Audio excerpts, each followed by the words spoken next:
Welcome to Stirring the Cauldron. Now, here's your host, Marla Brooks. Hey everybody, Merry meet and welcome to Stirring the Cauldron here on Para-X Radio. I'm Marla Brooks, and tonight we're going to welcome back some old friends and a new one. And we've also got some exciting news to share. For those of you who are regular listeners of Stirring the Cauldron, you'll remember the show I did back in 2009 on sleep paralysis and supernatural assault with Paul Taitt and Andrew Barnes, also known as Soul Smack. And their DVD called Your Worst Nightmare has, I think, given many people insomnia for fear that supernatural assault may happen to them. But their research on the subject has been a godsend to those who have indeed had this happen. In fact, when Paul and Andrew were on my CBS show way back when, a listener called in and thanked them for talking about it because she had had this horrible experience and was very relieved to be able to call in and share.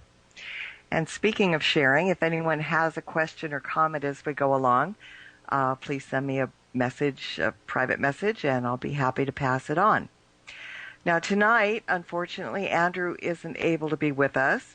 But along with Paul, we have a new member of the Soul Smack team, Macus Brooks, joining us from London, and a whole lot to talk about. So I think we should get started, and please welcome Paul Taitt and Macus Brooks. Hi, guys. Hey, Marla, how you doing? Yeah, hi there, Marla. I'm doing good. And Macus, now that you're my long-lost cousin, Absolutely, welcome. Absolutely. Now you've got trial by fire tonight, huh? Well, thank you for having me on tonight, and look forward to going through this wonderful dynamic conversation I'm sure we're going to have. Well, we had a really good one the other day, and I think we'll just continue it on here. But for those who are listening who may not be familiar with who you guys are and what you do, what exactly is Soul Smack?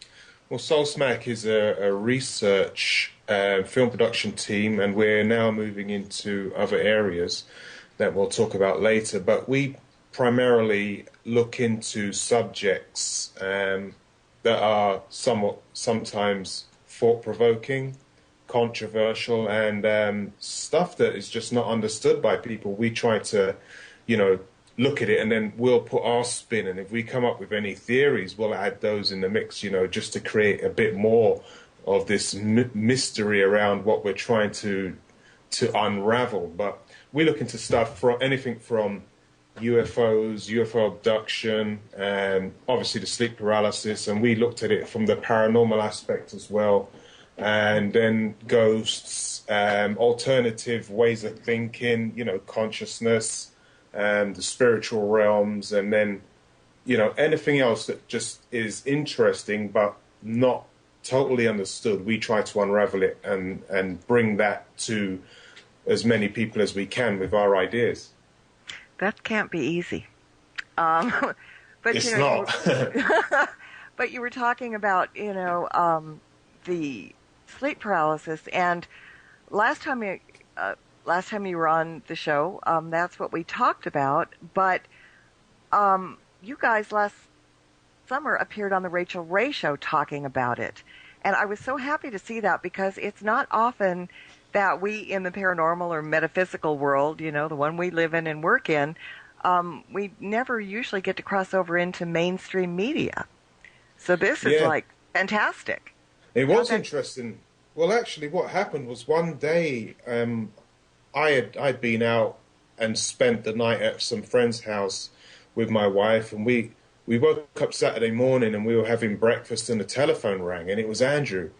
And then he said to me, "You're not going to believe this." I said, "What's going on?" He said, "I was just contacted by the Rachel Ray production team, and they want to do a segment on our film. They found it online.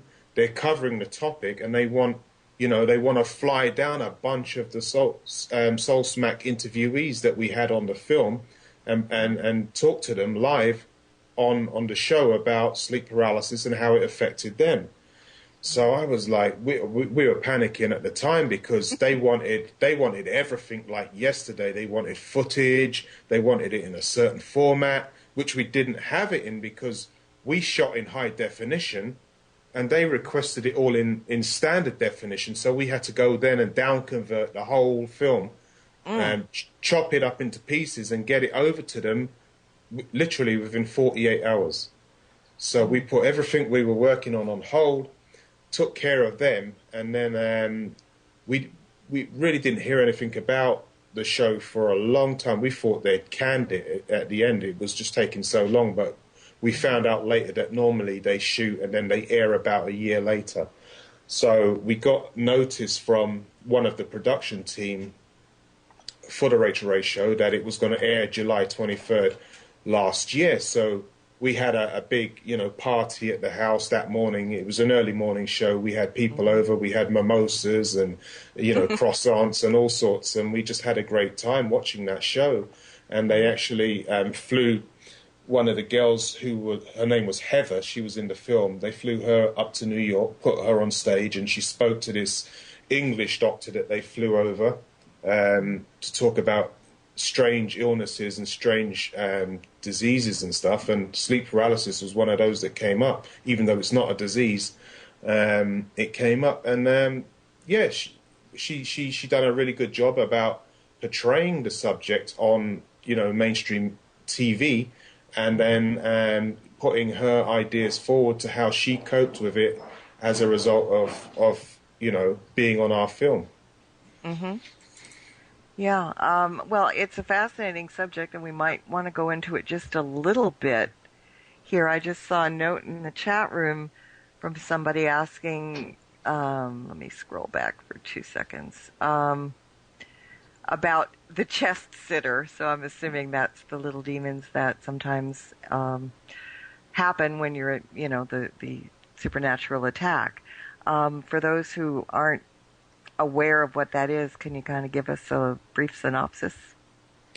Yeah, a lot of people talk about sleep paralysis, and there are some descriptors that happen. You wake up and you're paralyzed. Your heart will be pounding. You're often sweating at the same time, and then a lot of people report footsteps coming into the bedroom. They can hear them. They're almost like a shuffling footstep. And then they will feel, they tend to feel the bed going down, as if something's just climbed up onto the bed. And all of a sudden, there'll be this tremendous pressure on their body. Whether you lay face down, you'll feel it on your back, or if you lay back down, on your back, you'll feel this tremendous pressure on your chest, and you'll feel yourself sinking into the bed. I've had this happen to me, and it really feels like a 300-pound person has just climbed on top of you. Now, where the description of this small goblin-like creature came in was, there was an old painting by a guy called Henry Fuseli that was done in 1781, and your listeners can look this up on Google it. I mean, the picture's all over the place. I love that picture, by the way. Yeah, and that's the classic depiction where he was trying to show exactly what was happening during a sleep paralysis event. He was showing a lady sleeping on her back, this small goblin creature crouched down on her chest, and in the background you can see this horse's head, which represents the mare, the nightmare. So it was just a very good depiction of what sleep paralysis is like. And that's where I believe people got the impression that there is a chest sitter or something that climbs up on them. Mm-hmm. And I know people say it's something demonic. Some people say, it's any number of things. But it really is something that does happen. And not as uncommonly as some might think. Yeah, absolutely. Sorry, yeah, before, people were quite embarrassed about talking about these things and this subject entirely. And, the doctors, clinicians would say, oh, well, it's to do with optical illusions, hallucinations brought on by physiological or psychological changes. Perhaps somebody's taken some drugs or effects of medication, etc. But as the Soul Smack team has gone in deeper and deeper into research, we found that these things are not true. It was almost an embarrassment before to actually bring these things to the surface and actually talk about it. But it's thanks to the paranormal community bringing this topic up and not being embarrassed to actually talk about it on radio. And as you said earlier on, Marla, about the Rachel Ray show, I mean, to bring it into mainstream, which has been absolutely just fantastic. Mm-hmm.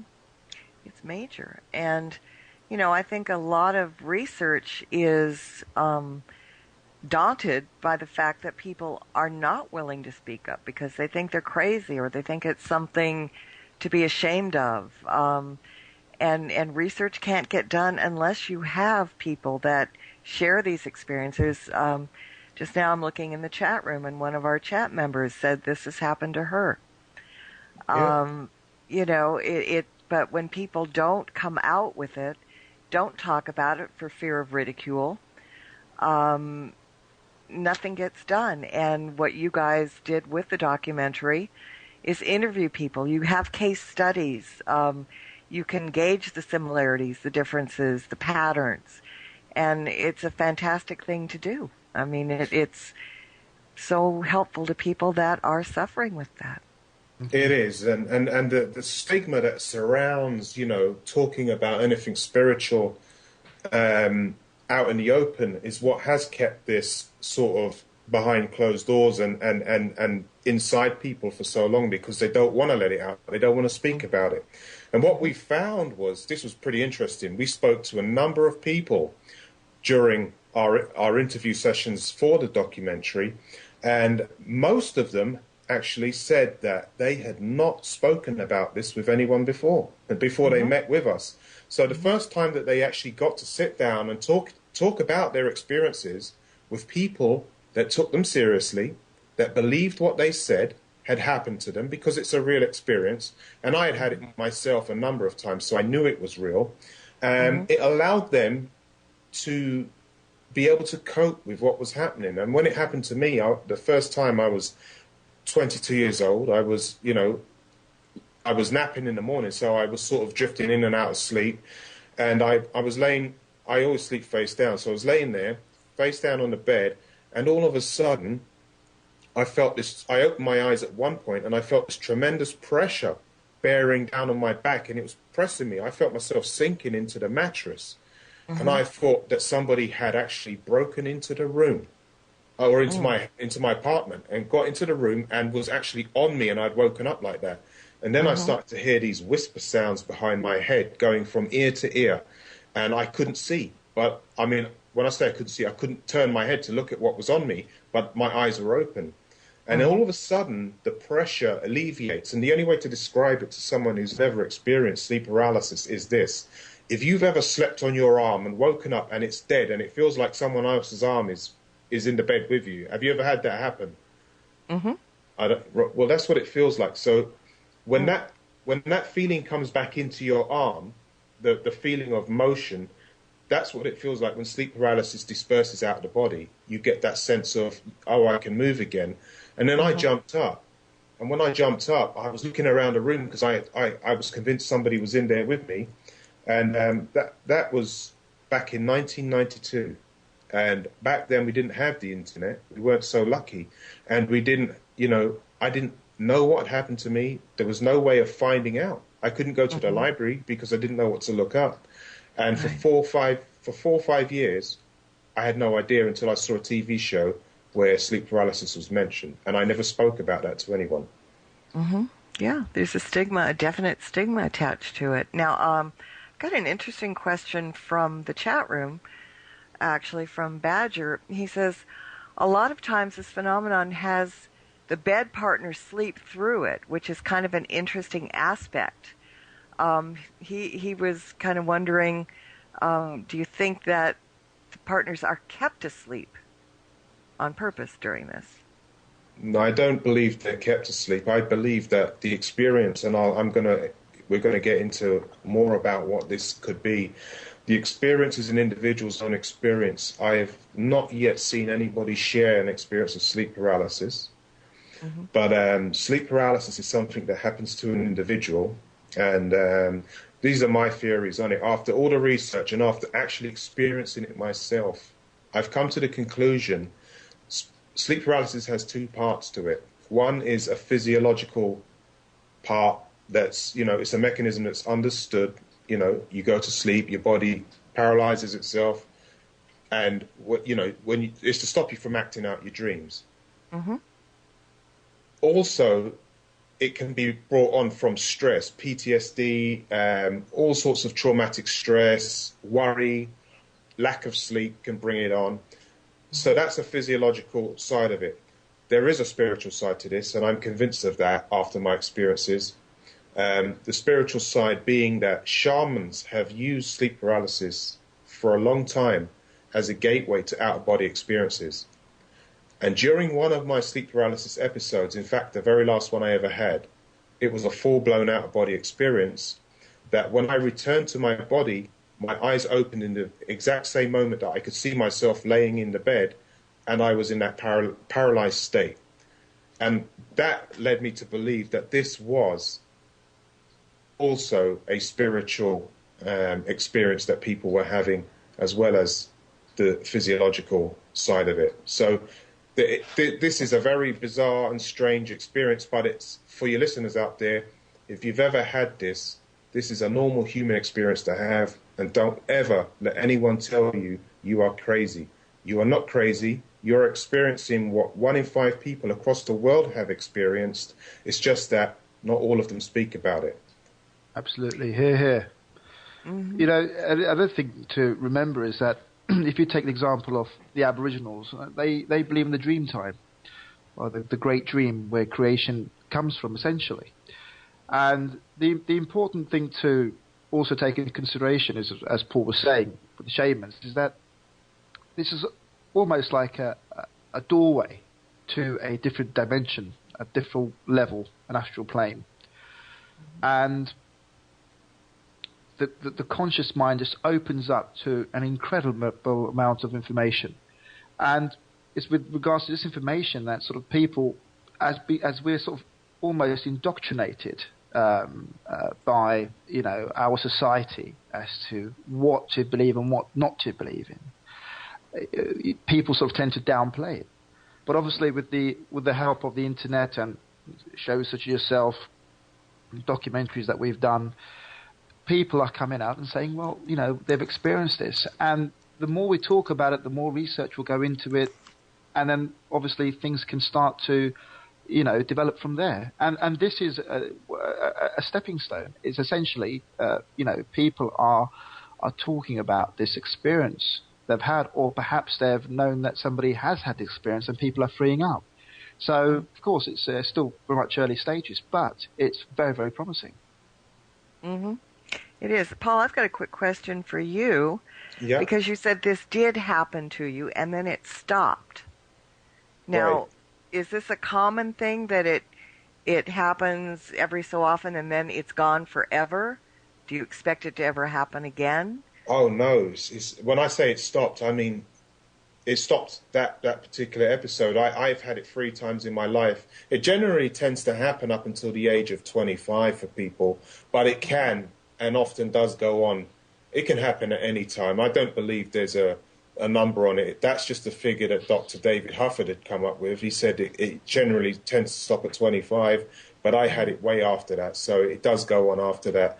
And, if you can learn to, when it happens the first few times, it will be terrifying, but I believe if you can learn to relax when it does happen, if you have it frequently, the slightest movement can break it. Like if you can wiggle a toe, finger, or an eyelid when it happens, you can break the onset of sleep paralysis.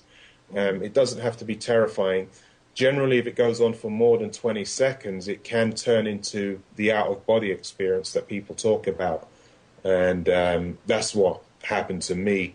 So I do know that is completely possible, completely plausible. Mm-hmm. I've got another question in the chat room. I think it's a question. Do you find any connection with sleep paralysis to the alien abduction phenomenon?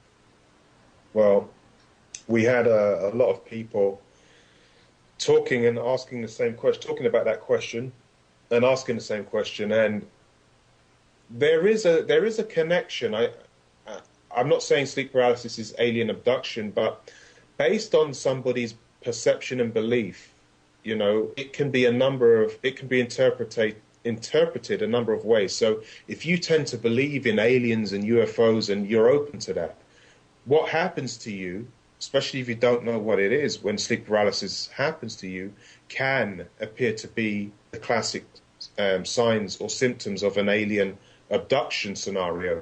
And that pretty much the shadow beings that are also reported within this is what gives people that perception, because they see, you know, these shadow creatures standing there, and they kind of tend to say, oh, maybe that was an alien that I could see in my room when it happened to me.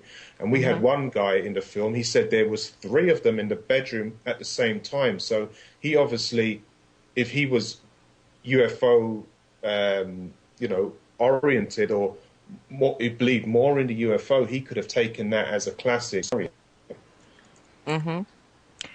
I just got a comment from Patsy, who is the woman that has experienced this before, and she said, when you had the experience, did you see a figure on any occasion? She saw a dark figure, maybe 5 feet tall, with no features, not very discernible. Yeah, I've never seen any figures during my episodes. I've just had the pressure, the out-of-body experiences, and the sounds. And it's different for everyone. But I know a lot of people who have seen the shadow person during this experience. Well, when I just read what she wrote, the first thing I thought of was the shadow person. You know, without any discernible features, that's the first thing that comes to mind. And I imagine seeing a shadow person, whether it be during sleep paralysis or any time, is a bit daunting. It is, and the shadow person or the shadow being has been reported worldwide with sleep paralysis. It's a one constant theme. It doesn't matter what country they're in or what culture they're from.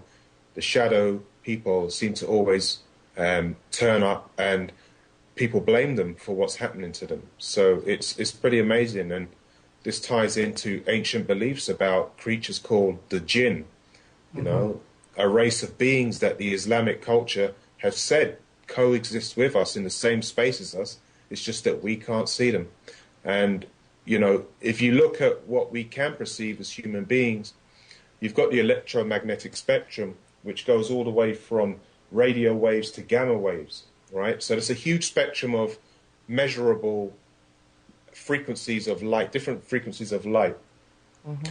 We can only see, as human beings, or perceive 0.05% of that entire spectrum, which is a sliver.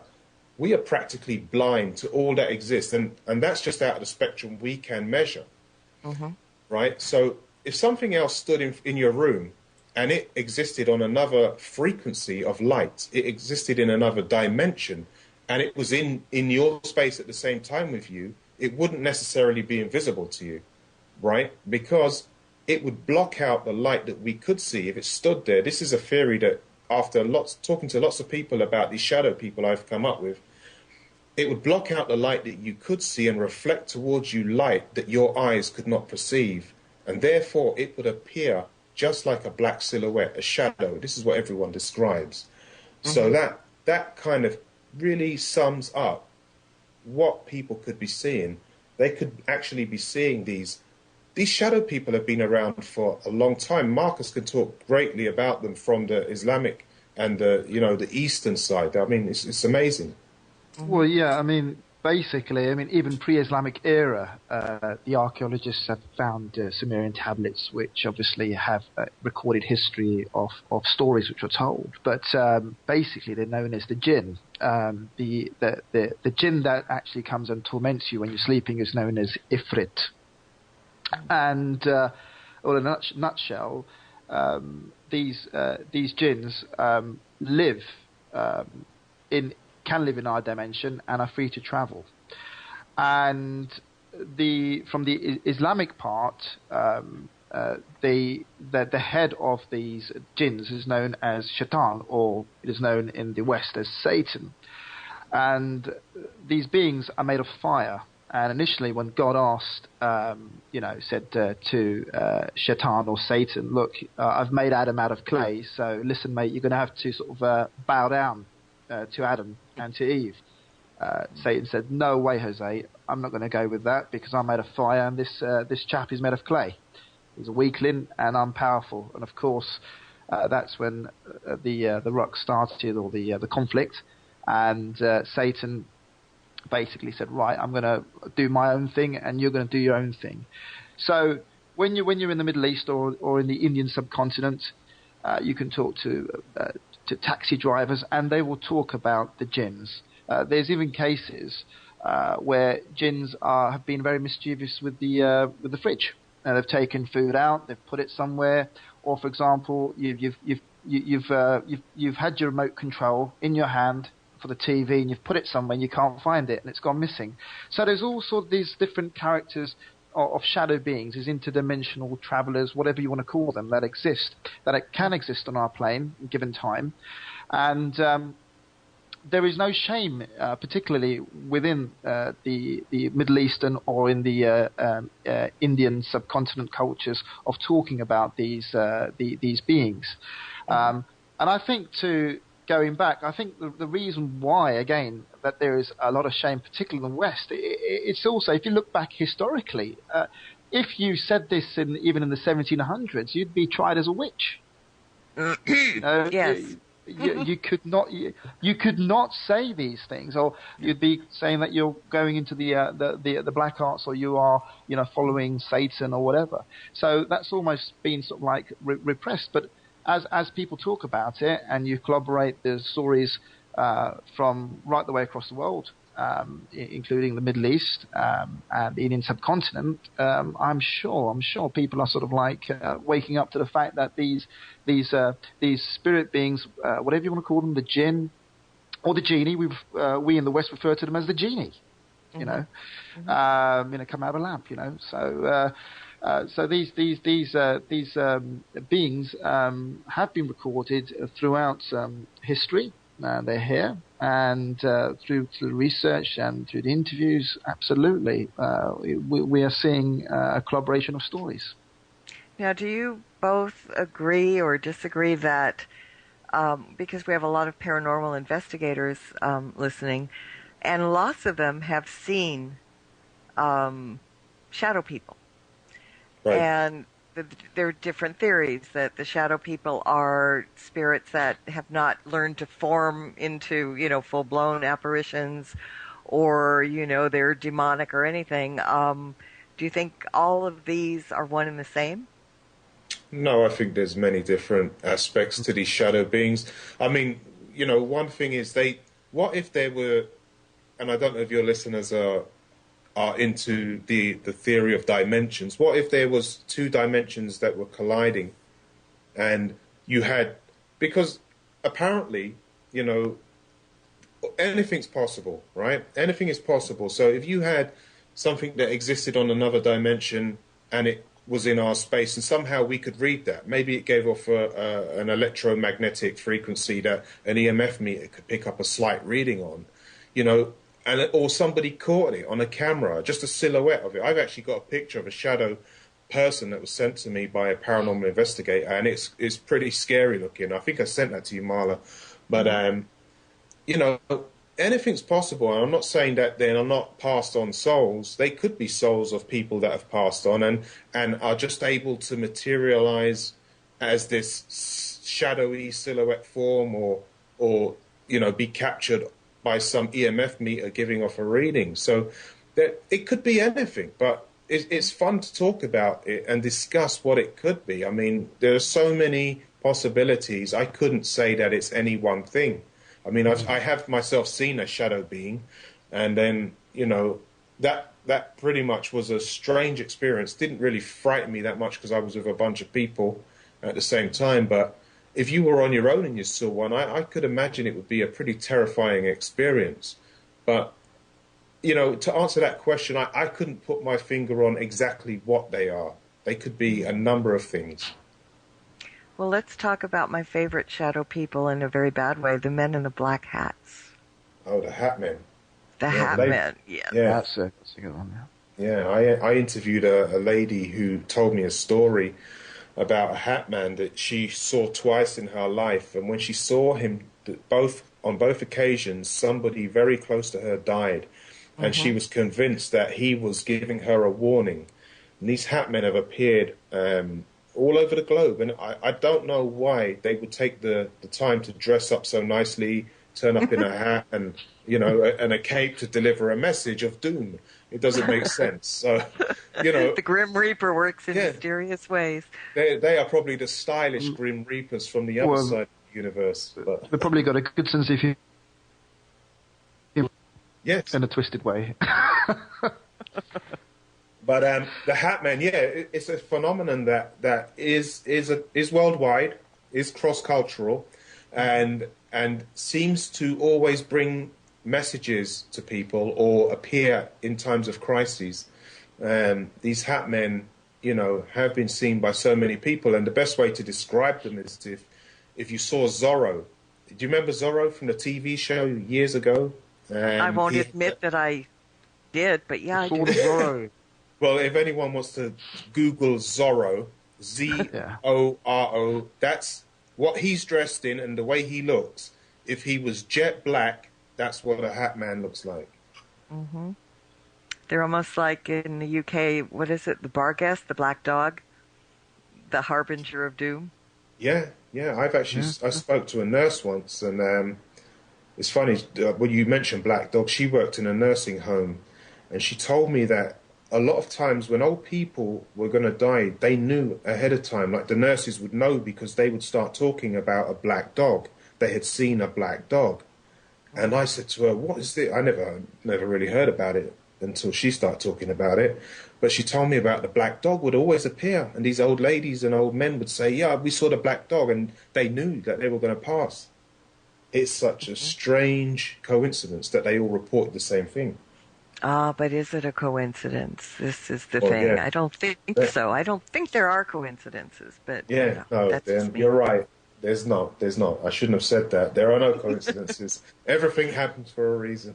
Yeah. That's but but I mean, it's just I think the men in the hats, the Hat Men, and shadow people in general are probably harder for people to take than were they to see, Great Aunt Susie appear to them, because that's recognizable. That's Great Aunt Susie. It's safe, but you see someone who is all in black and very scary. It's a whole different ballgame. It is. I mean, imagine if you were walking down any street in America and a guy ran up to you just like one of those in a jet black suit. You couldn't see his face. I mean, that would be scary in itself. So how scary would it be to think that same thing appears in front of you, but it's not material? It's a non-material entity. I mean, that's why it's so terrifying. I suppose if you could see the features, it may be less terrifying, but the fact that you can't see anything but jet black, that would definitely send a shiver down anyone's spine. I don't care how tough you are. Well, yeah, it's kind of the fear of the unknown. Even though it might be standing right in front of you, what is behind it? That's the thing. Yeah. And anybody that enjoys horror movies and stuff, you can start using your imagination. There's a skeleton behind that, or, take off your hat when you got brains falling out. Yeah, I mean, it could be anything. We all have great imaginations. Well, it's interesting, Mark. Sorry, beg your pardon. Sorry, Mark, go ahead. No, I'm done. Go. Oh, sorry. Sorry for cutting you off there. I apologise. Well, you said about fear, and this is exactly what these shadow people thrive on. They thrive on fear.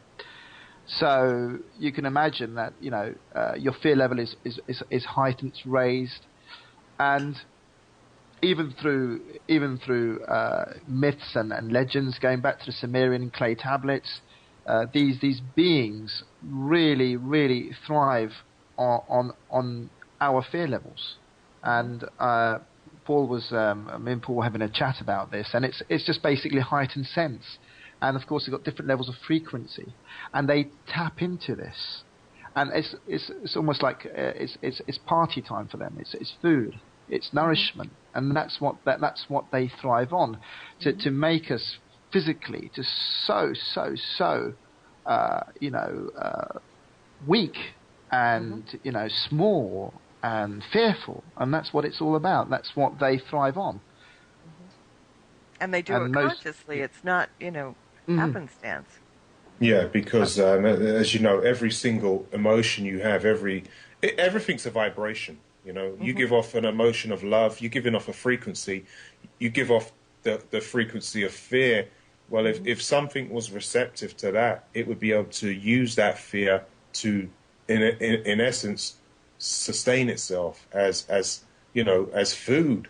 So when you give off this fear vibration, it's like you're feeding a habit of, say you had someone who was hooked on drugs and they kept coming back to you for $5, $10 here and there, knowing that they could supply their habit. Well, these shadow creatures, and this is just from, stuff I've picked up over the years, seem to always cause a massive amount of fear in people, and they seem to be associated with that. So one can only, come to the conclusion that is their food, and they love to come back, scare the hell out of people, and they feed off that energy force. Mm-hmm. Absolutely. And sorry. No, go ahead. And this is the reason why many cultures actually, when they organise weddings, they actually leave out food and fruit for these spirit beings as a way of appeasing them. Mm-hmm. And in pre-Islamic culture in the Middle East, there was a sort of there still is very much, they believe in a social organisation of the jinn, or the shadow beings. Mm-hmm. And their social community almost resembles that of human society. They have kings, they have courts of law, they have weddings, they have mourning rituals. Mm-hmm. And then they divide into classes.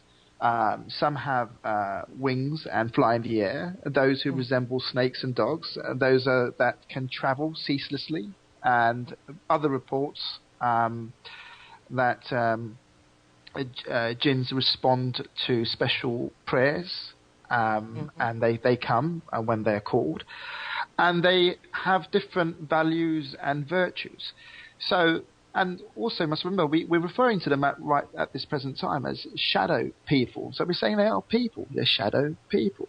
We're not calling them demons as such, but they have. And similarly, we can even refer to people, humans here. We say, well, that chap had demonic qualities. He was demon. He had no value for human life, etc., etc., etc. So, absolutely. So it's all about these classifications, and this is all from old and ancient texts and folklore, which is continually still coming along. So it's nothing new. It's all old hat, so to speak. But it's because we're now talking about it, and we're sort of putting the pieces of the puzzle together as best we can. Mm-hmm. And it keeps happening. Therefore, things that happen for thousands and thousands of years. Same with ghost sightings, for example. People seeing spirits. Mm-hmm. Some things come and go. They're fads. They pass. It's lore. It's silly. But things that continue throughout history, there has to be something behind it. Whether we'll ever know exactly the root or the basis of it is another story. But it's there, and they keep coming back and coming back. And as you were talking about earlier, the dimensions. I mean, there are so many dimensions, and we are so limited compared to them, for example. Yeah. It's always going to be, I think, a great mystery that we may not figure out until we're over there. Yeah, that's what I say. Yeah, I say that too. One day we'll all find out the truth. Yeah, we'll find out. As for how many dimensions there are, well, we'll probably never know that. Some scientists claim there are 11. I don't know how they come to that number, but I'm convinced that I don't know if you remember, well, when I was a kid, I used to make up these elastic balls. I used to take rubber bands and I used to knot them together, and I'd keep knotting them together until you had this ball. Mm-hmm. And they sold them now at Staples and stuff like that. But if you imagine every one of those rubber bands represented a dimension, right, or a reality, and you made this ball, right, with hundreds and hundreds of these dimensions all wrapped into the one space, into the one ball, that is what I believe everything is. We are all in one space, intertwined, all on different frequencies, and that's what dimensions and reality and, everything that we could imagine it's all in one space like that. Mm-hmm. Mm-hmm. That's what I believe. Yeah, I mean, I think part of the fun and part of the consternation as well is not knowing. But using your imagination and thinking about and learning about as much as you can, I think it opens up a lot of doors. And there are people, and I've said this 1,000 times. There are people that live in the black and white, and there are those of us that live in the gray. And when you live in the gray area, you open up immense possibilities. Absolutely. And I find it really hard for people that just see the black and white because they're missing out on so much. Well, we are infinite beings. There's unlimited potentials. There are unlimited, outcomes to everything. So there is no one set rule, and I believe anything is possible. There are all possibilities. So people should stop, believing that what we were told in school is all there is. That is not the case. That was all we were told. That was all they wanted us to know. We have gone through that whole system. And what's amazing, all these people and listeners here, we've all gone through that system of education. We've all gone through the conditioning, the controlling, the basic brainwashing that we've had put into, our television, our radio, wherever. But we're still here today, all of us, talking about these type of subjects. Absolutely. We still want to know. And that proves that people are no matter what is thrown at them, they can still come through and say, no, I still want to find out the truth myself. And that's what we're doing. Absolutely. When people say to me, look, I can't believe what you're saying, Marcus, or this is way too far-fetched, I say to them, look, just look at North Korea. This is a hermit kingdom. This place where people are shut off, they don't have access to the media, and they are told by the great Kim Il-sung what there is to know about life and about what's out there. And they're told that they live in the best country, that they have everything that they could ever want. It's paradise on earth. And they're shut off. And that is their education system. So when people talk to me about brainwashing, about indoctrination, I said, well, it can happen, and it's happened, and it's because you're sort of almost like ostracized for thinking out of the box, to go into that area of grey, as you said earlier on, Marla, to actually explore other possibilities. And the reason why, they say, well, what is your scientific background? How can you say that? How can you talk about dimensions? Have you got a degree in quantum physics? Do you understand what you're talking about? And it's because of these constraints, or I believe these constraints are now gradually fading away because people are asking questions, and it's because of the internet that people are now latching on information. Of course, there is a lot of stuff on the internet which could be completely far-fetched from the truth, but nonetheless, people should be given the option to actually explore all these possibilities and to actually be comfortable to be able to talk about it and not be embarrassed, because North Korea is a fine example in this reality, in this world, of a political system that has completely kept millions of peoples in blinkers, complete, and that's it. Well, and you're also talking about science, and I think in our exploration of things that we're talking about now, there has to be certainly scientific documentation, but it also has to be free thinking. It has to incorporate other things, because not everything can be scientifically proven, but that doesn't mean it doesn't exist. Absolutely. Yeah. I mean, that's what they say. Science hasn't said it, so therefore it must not exist. That's just absolute nonsense. And if we were allowed to free think as a global society, without having to go to school to do so, like to have credibility attached to any of your findings, I believe mankind would probably be 500 to 1,000 years more advanced than we are now. Absolutely. I agree with that. I mean, just look at what happened in the Middle Ages in Europe. I mean, we were during the height of the Roman civilization. We were understanding mathematics, and of course, people have to look at Pythagoras' theorem. It's a few thousand years old, and we still use it today to build structures. We use that theorem. We use algebra, and yet when people are are closed off during the Middle Ages. The development in science, in philosophy is retarded. And of course we had this renaissance that came up where people started to come into the open. And of course this is how we get the secret societies, where if you wanted to speak your mind, you couldn't do it freely. So you form these secret societies, and your mysterious handshakes, and so on and so on and so on. And people talked and communicated in code. Some of the great painters did. Leonardo da Vinci was one of them. Paintings are mostly coded. You look at it. If you look at it from purely from a sort of aesthetic view, so you see what you want to see. But if you look deeper, you will see symbology coming through. And so once again, I mean, we were retarded. We were going back, and now once again, through the use of the internet, people are starting to ask questions. And as Paul said, and as you've said, it's absolutely wonderful. It's a good time, I say. It's a very, very good time, because very, very important, extremely important, because it's very easy for society to actually take a backward step. It's either through fear, through being you're half a shilling, you're not all there, or through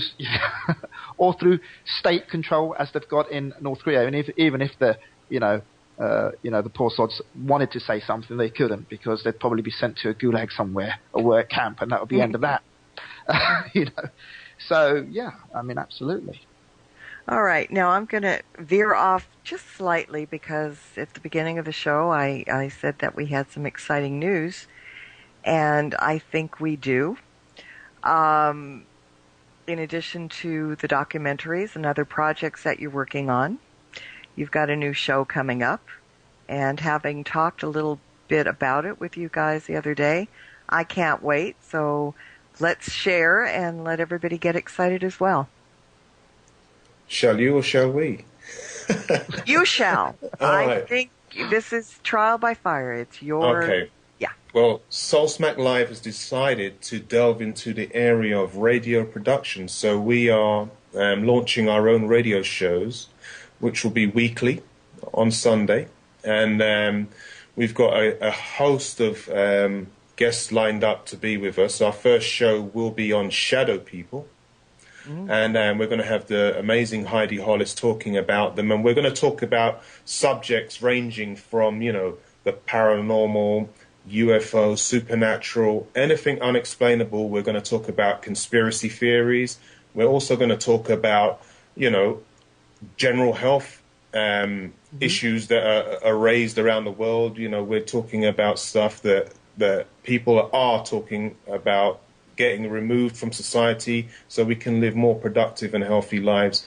And we're basically going to have a roundtable chat. There'll be myself, Marcus and Andrew, and we'll have our guests on.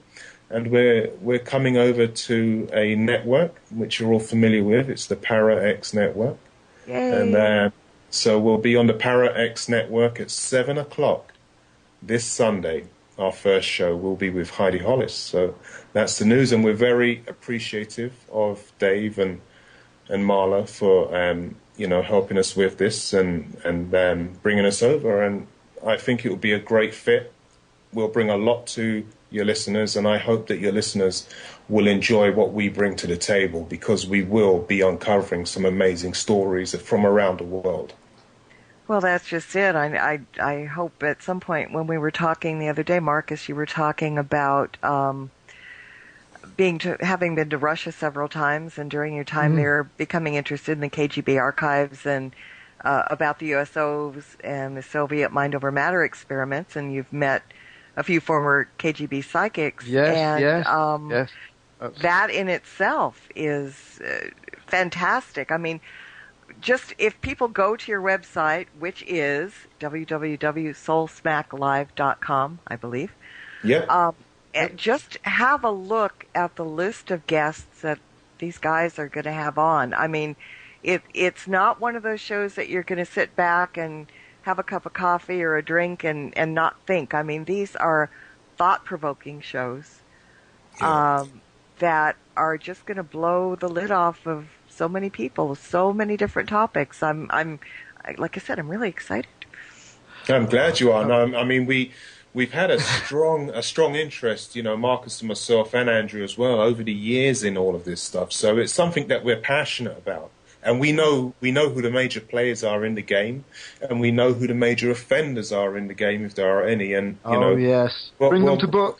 We'll bring them to book. So bring them out. That's what I say. Yeah, unleash on everyone. Unleash it. Absolutely. We're gonna have fun. We're gonna have a great show. We're gonna have some great interaction with your audience and listeners, and they'll be our listeners as well. And we're going to just try and educate the ones that are not aware of all of the, these issues that are going on. And then, we'll have the more light-hearted shows as well. So it will be a good all-round experience. And I think for a Sunday afternoon, I don't think you could ask for anything better than to have something that's, that's informative, thought-provoking, and entertaining all at the same time. Yeah, that's hard to do. Sorry, what? No, I said we're going to have some Cockney banter. We're going to say, everybody, lovely to have you.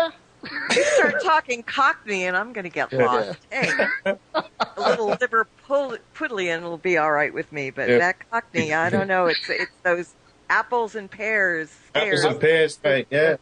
Yeah.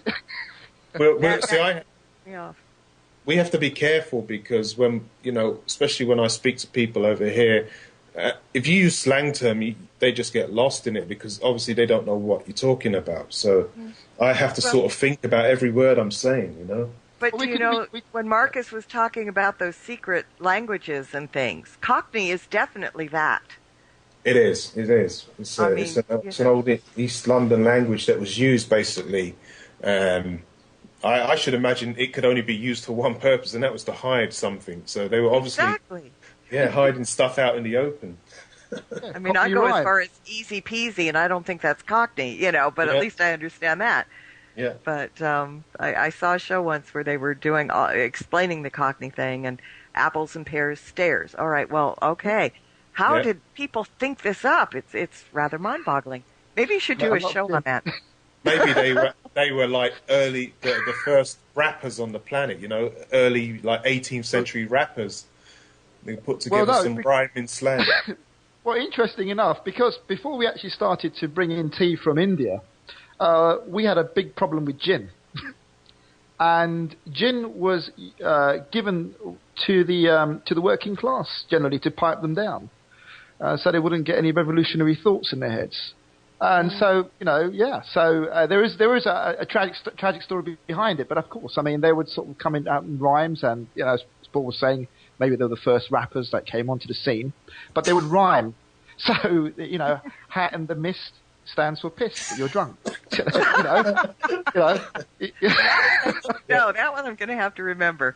Yeah, bleep that one out. But pissed in the UK doesn't mean the same as it does here. It means you're actually drunk. Exactly. It means drunk. Yeah, so that's what it means. So in addition to all these wonderful topics you're going to have, every so often we may learn a little bit of UK slang, catchphrases, and all those things. We'll bring you all up to speed, get your P's and Q's, and then you can all fly over to England and take over the place, Yeah. We can do well, we should subtitle your show with Andrew there, Two Brits and a Yank. Would that be appropriate? Yeah, he can be the Yank, though. Yeah. Not to be confused with wank, but that's a whole nother story. What did you say, Marla? I didn't say a word. No. You're going to have to bleep that one out. How about this go through some phonetics? The water in Mallorca don't taste like it oughta. Oh, doodle. No, so I was going to say... Everybody that's listening, already you're getting a built-in audience right now. Oh, cool. I hope your audience enjoyed us tonight, and we enjoyed being on, and we really appreciate the opportunities that have been offered to us, and we won't disappoint you. But if anyone wants to check us out before the show, definitely visit soulsmacklive.com You can read all about us, our bios. You can listen to some past shows, watch our trailer. And if you want to order the DVD for sleep paralysis, it's called Your Worst Nightmare, Supernatural Assault. You can do that. It's not that expensive. We made it affordable so people can afford to buy it in this downturn, which is probably going to last another decade. But we hope people can buy it. And there's forums there. If you want to chat to other people who have had sleep paralysis, you can do so there. So, yeah, and also our shows are all listed. If you click the banner at the top of our homepage where it says click here for the radio info, you can click that and see the lineup we've got for you. I'm going to have to go in there and change some information because our times have changed slightly, but that will be updated tomorrow. It's fantastic, and I know, Paula Marcus, you're not in the chat room, but Dave sent you a message. He said, welcome aboard, guys. Glad to have you as part of the family. Thank you, Dave. We appreciate that. Thank you, mate. That's appreciated. So, all right. Well, you know what? Yeehaw. Yeah. Yeehaw? Yeehaw? Yeah. Yeehaw! Uh-oh, we're rubbing off on him now. All right. Yeah. That works. Well, an hour is never enough when I'm talking to you guys, but it went by quickly, and we're going to have to wrap for tonight. I really want to thank you. It's a pleasure speaking to you. And you're welcome. Being here, and I will echo Dave. Welcome to the family. I think you're going to like it here. Thank you. Yes. We like it already. Look at that. We've moved in. We've moved in already. Yeah. See, make yourself at home. Kick your shoes off. Get comfortable. It's all good. Cool. All right. Yes. Well, I want to thank everybody for listening. As usual, we had a great chat room, great questions, great interaction. And so stay tuned for Soul Smack Live coming very soon. And until next time, everybody, blessed be and merry meet again. Good night. This has been another edition of Stirring the Cauldron with Marla Brooks. Be sure to tune in next week at the same time for another great guest and more fun. Any rebroadcast or other use of this program without permission is strictly prohibited. Copyright 2009.